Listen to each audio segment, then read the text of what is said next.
Well, good evening, ladies and gentlemen. Just let me get my volume pumped up there.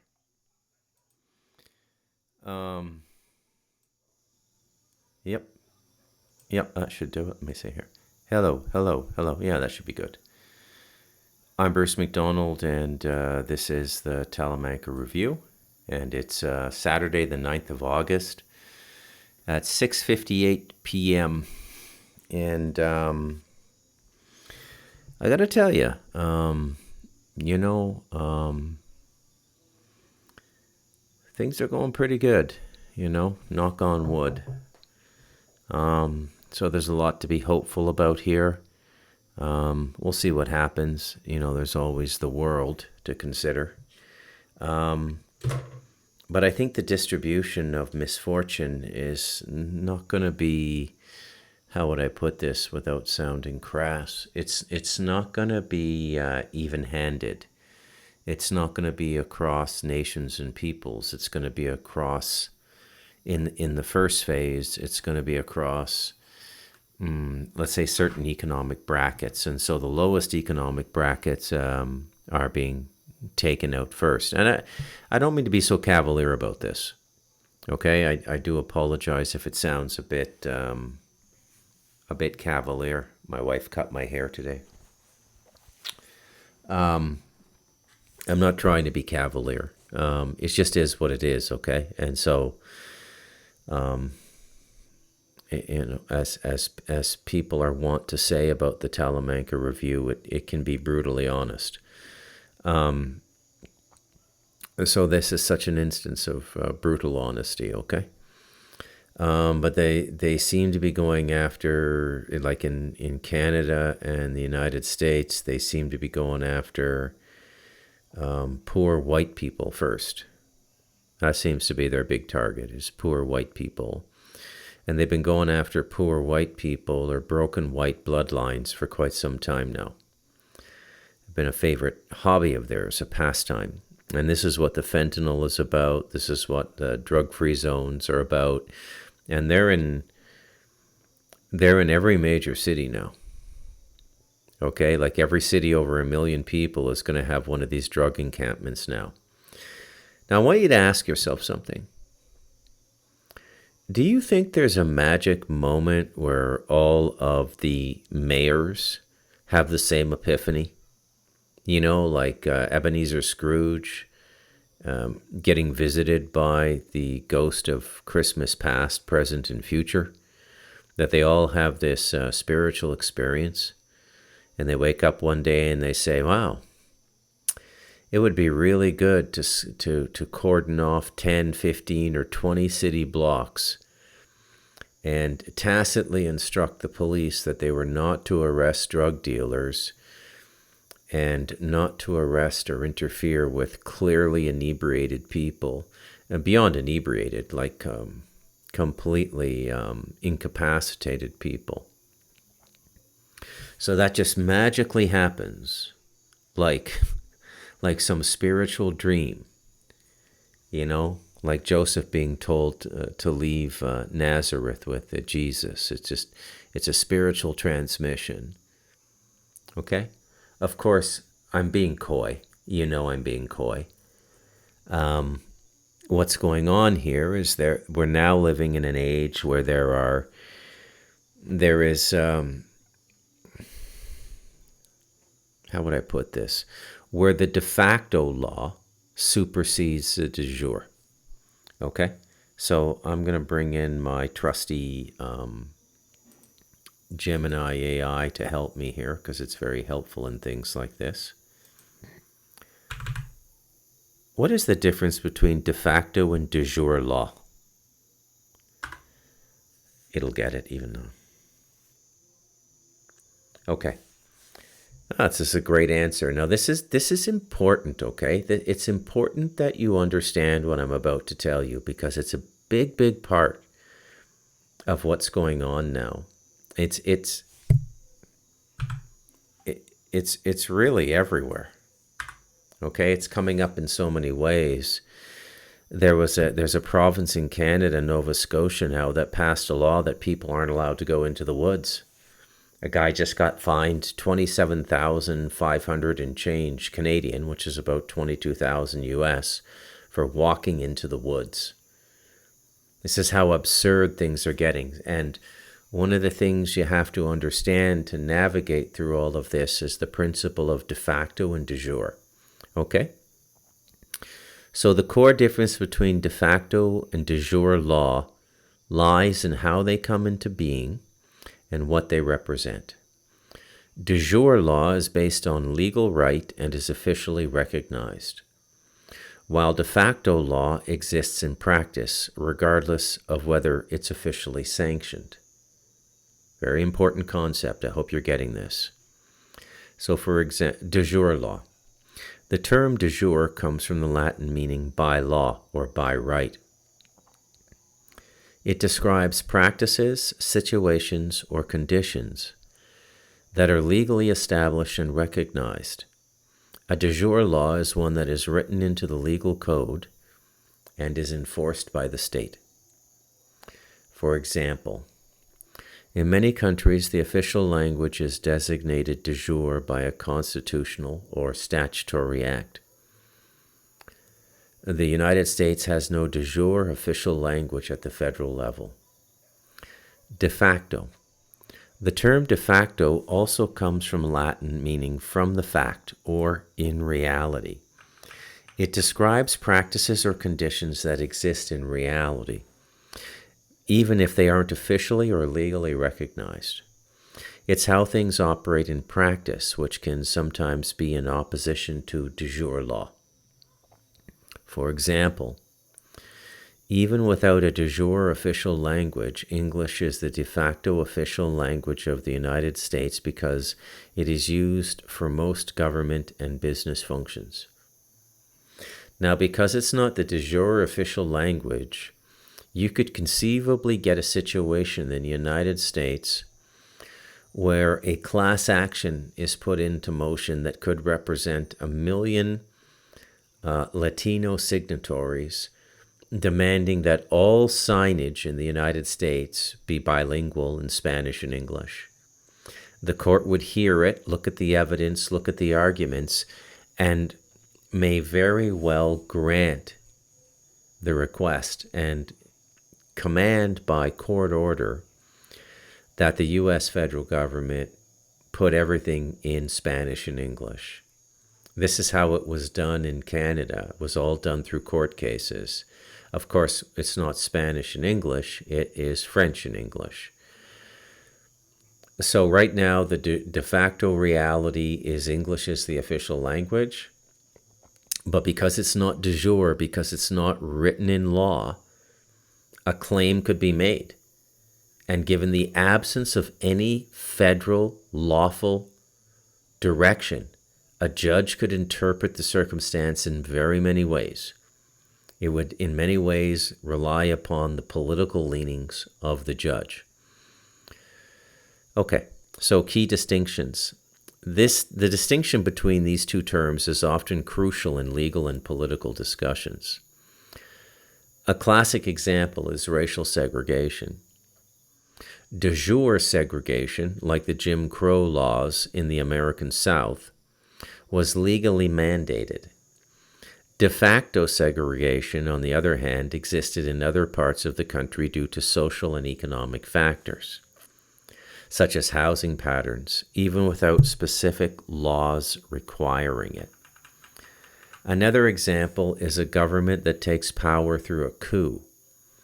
It may be the de facto government because it controls the country and its institutions, but it may not be the de jure government until its rule is legally recognized by other nations or through a new constitution. I'm really glad I took the time to look that up and explain it, because now I'm going to tell you something that is kind of shocking. And it just came to me now. It's not like something I'm sitting on, like an ace of spades, waiting for an ace of spades to get a full flush in poker. It just popped into my head. Pretty much everything to do with what we call woke. Okay? And well, let's get a definition of that too, because what does the colloquial term woke mean in North American political jargon? Yeah, everything with AI prompting has to do with the quality of the question you ask and the way you word it so the AI can have a clear understanding of what you mean. So the term woke has undergone a significant transformation, particularly in North American political jargon. Its meaning is highly contested and depends heavily on who is using it and in what context. So the original meaning, the term originated in African American Vernacular English. That's all in capitals. And then they give an acronym in parentheses, AAVE, African American Vernacular English. And that's what these university professors in the social sciences have been up to in the last 5 decades, is creating terms like this to bring them into the language.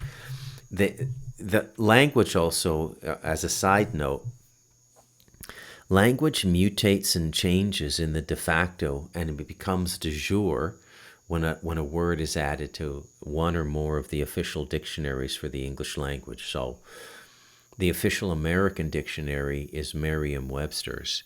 The official British dictionary is Oxford. Canada generally falls between the two. We don't use all of the same spelling as the British, and we don't use all of the same spelling as the American English. So Canada is a third variant between British and American English. Now, as Canadians, we sound like you Americans, especially, Northeasterners like Rhode Island and Massachusetts and Michigan and places like that. The inflection and the way we pronounce words is very much like the Northeastern United States, but our spelling and our grammar is a little bit different because of the British root, okay? So as languages evolve, the evolution begins de facto, like people just start using words, and then they become de jure when they're encoded in a dictionary. So for example, do you know that the word Rambo-esque was actually added to the Merriam-Webster's dictionary? Because everybody was saying that's very Rambo-esque after Rambo came out in when did Rambo come out? Like 1982? And then by about the late 80s, the word Rambo-esque was added to the dictionary. Sylvester Stallone actually changed the English language, at least the American or North American version of it. This is how it works, okay? So the original term, the term originated in African American Vernacular English and was used for decades to mean being awake or alert to racial injustice and discrimination. It was a call to remain vigilant about the systemic racism that Black communities faced. Blues musician Lead Belly, for example, used the phrase "stay woke" in a 1938 song, to warn Black people to be careful in the Scottsboro area due to racial tensions. Stay woke, Lead Belly. Modern usage, positive. In the 2010s, so beginning 15 years ago, woke was popularized through social media, especially with the Black Lives Matters movement. At this point, the term broadened to include an awareness of and active attention to a wider range of social inequalities, such as sexism, LGBTQ plus rights, and other forms of social injustice. When used by those on the political left, it is generally a positive term, signifying a person who is well informed and committed to social justice. Modern usage negative or pejorative. So this is literally our society fighting over the utility and meaning of a word. Isn't this interesting? It also points out the degree to which language influences our perception. I'm just going to say this. If you don't deepen your consciousness through spiritual practice and go into realms of consciousness where language becomes relatively obsolete, because there's no way to describe what you're experiencing, there's no language for it. This is the work of poets and novelists and mystical poets like Rumi and Hafiz.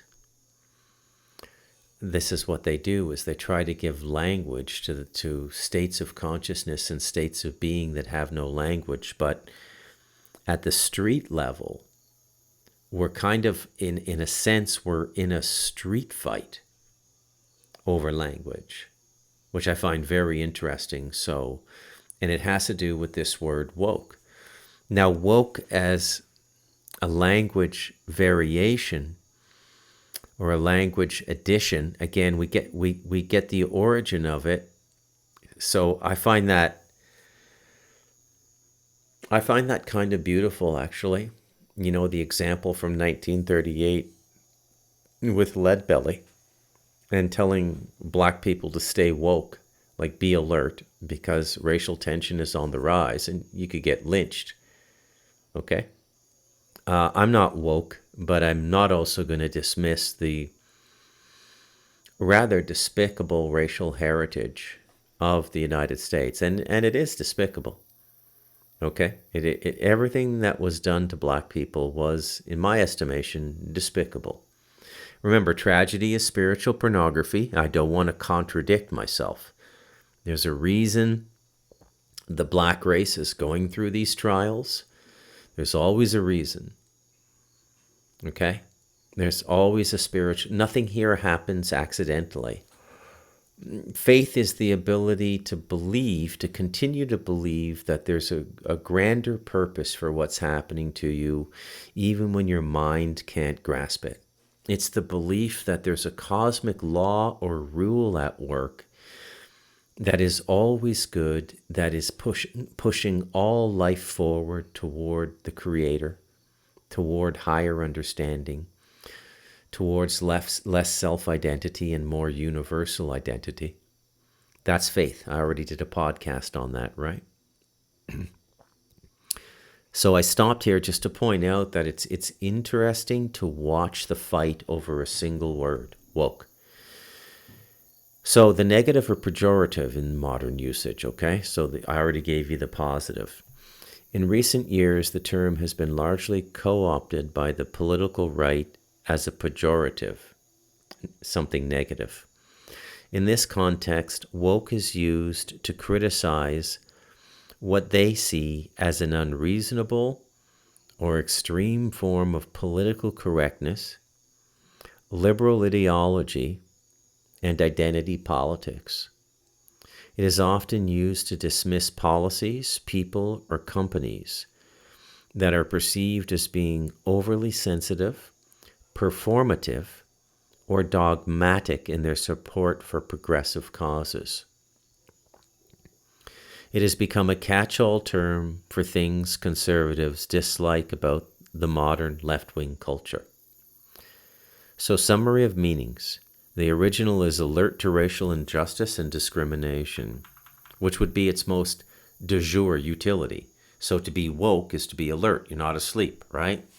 So in its original formation in the first half of the 20th century, it was actually an excellent word that came out of the colloquial, that came out of African American vernacular. okay? And it should have always been a part of the American English, just the way jazz is a part of the American art scene. And rap, I guess you could say, even, okay? Coming out of African American experience in the United States. And then what happened? Well, pasty, lesbian, I'm just going to be facetious here for a moment, okay? Because I can't help myself, okay? So what happened? Pasty, white, lesbian, liberal arts professors and dandy, homosexual liberal arts professors who probably wanted to fuck their students started to sympathize with this cause quite a bit, write papers on it. And this was the beginning of the downfall of the liberal arts. The liberal arts used to have meaning. If you spent 4 years studying nothing but Shakespeare in depth, reading all of the criticism on Shakespeare from the origin of his plays up until the contemporary era,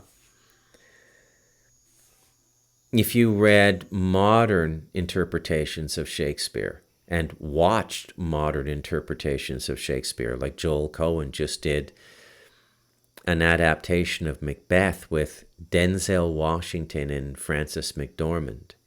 If you did that for 4 years, and all your courses every year, 5 credits a year, okay, 5 full credits a year is a full year of university. So if you graduated with an honors degree, 20 credits in Shakespeare, and you took 20 courses on Shakespeare, you would actually be a remarkably educated human being. You would understand European history 500 years ago. You would understand a lot of philosophy. You would understand the basics of poetry, the iambic pentameter, rhyming couplets. You would understand the political tensions and social realities of Europe. And you would understand what it means to be human. So the liberal arts used to be a worthwhile education. Okay, I'm educated within the liberal arts for practical utility. So journalism gives you a liberal arts education toward practical utility, which is to be a contemporary commentator and reporter on your time, your place, and your society. But to do that, we study economics, we study political science, we study political history, we study sociology, we study psychology, anthropology, English literature, all of these things to make us well-rounded thinkers. And it's a productive liberal arts education. What happened when these revolutionaries and basically communists took over, and I use communist in the pejorative because communism in its initial expression is destructive because it's about tearing down the old to bring in the new. So in America and Canada, the communist spirit is in its destructive phase now. It's a forest fire, okay? It's a tidal wave, it's a tsunami, it's a flood. It's a natural catastrophe for our society at an intellectual and organizational and cooperative level. And it's been going on for decades now. And you'd be surprised who's a communist, you know? There's a reason Hillary Clinton talks favorably about Saul Alinsky's Rules for Radicals. Saul Alinsky was a communist. He's also a favorite of Barack Obama's. How did the left become so insurgent? Okay? And let me ask you this. How is it that we've gone through 5, 6, or 7 decades of this, let's say from the 1955 onwards, okay? That might be a bit early, but you get my point, right?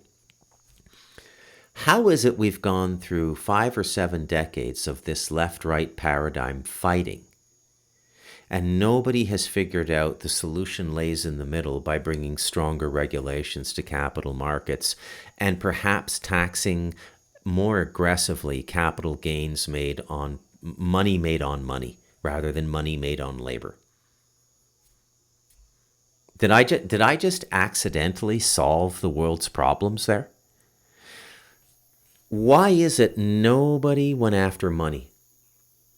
Why is it that the moment, let me just make sure I'm right about this. I'm paying $24.95 a month for this AI. I may as well use it. Please explain the changes in the fractional reserve lending rate in both Canada and the United States since Nixon took everybody off the gold standard. Now watch this. Following President Nixon's decision to end the convertibility of the US dollar to gold in 1971, the fractional reserve lending requirements in Canada and the United States have undergone significant changes, ultimately leading to their elimination. So it's always been about the money. I don't know how much depth I have to go into this because economics is like breathing for me. My micro and macroeconomics marks were my highest in university. And I got the highest marks of my entire year, like 124 people in my year of journalism when I started in 1988. I got the highest marks. So economics is like breathing to me. And those of you who've read The Devil in Us, you know why. I was raised by an economist. My brother became a chartered financial analyst and ended up managing over $80 billion in a Canadian government fund for pensions. We used to almost get into fistfights over money and economic and monetary policy and fiscal policy at Christmas and Thanksgiving dinners at my house. I was the radical journalism graduate, and my brother and father were the conservative money guys, the pinstripe suit guys. I find myself in the uncomfortable position of being a conservative now at 59, but only because the left has gone so crazy. Okay? So there's no more fractional reserve. And I'll tell you, when that ended, right? 2008. Let me work up to this, okay? After 1971, the Federal Reserve continued to use reserve requirements as a tool of monetary policy. However, their significance gradually diminished.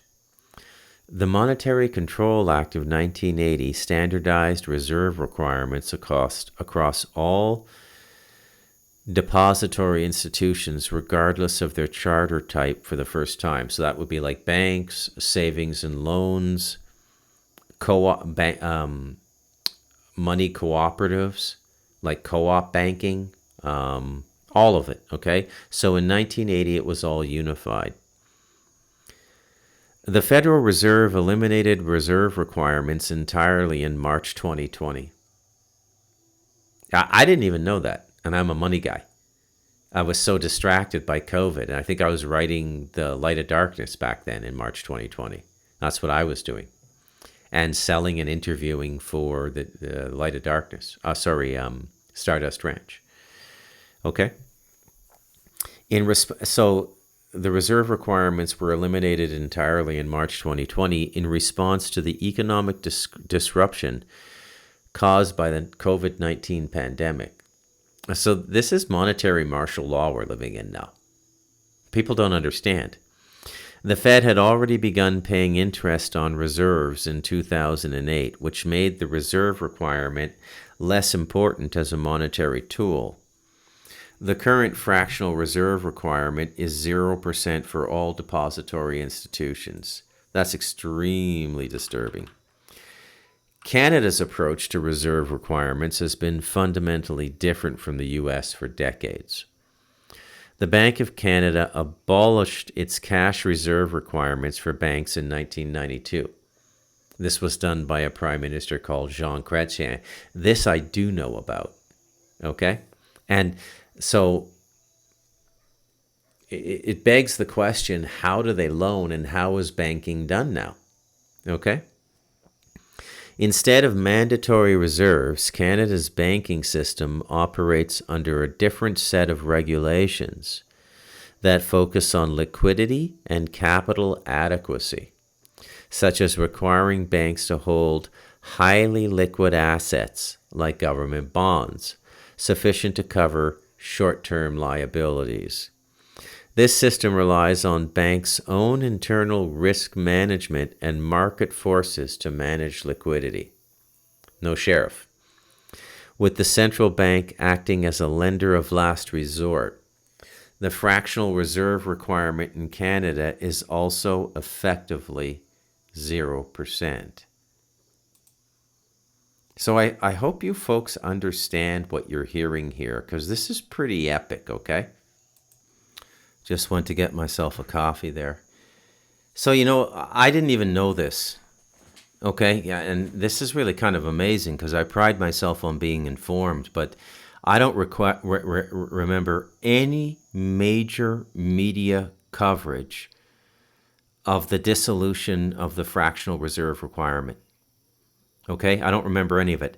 I remember the last time I heard big economic news about the fractional reserve requirement, and I was going to say it before I checked with Gemini AI, and now I'm glad I didn't because I would have been wrong.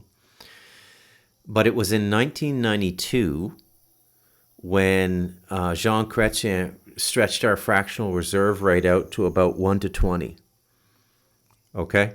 And it used to be, I think, 1 to 10. He doubled it. So what that essentially means is, through their lending practices, the bank can double the flow of capital in a society based on their reserves.